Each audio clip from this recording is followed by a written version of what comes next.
Lahat ng pumasok na pulis, hindi armado.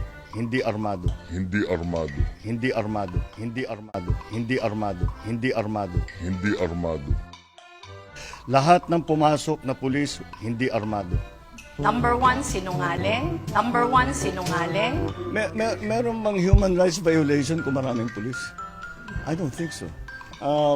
There's no... anyway, the reason we did this was that so that we could maintain the peace.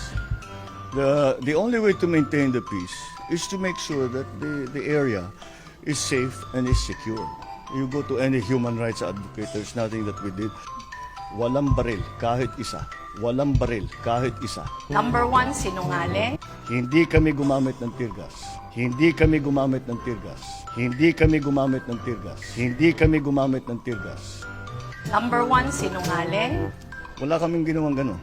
So anong human rights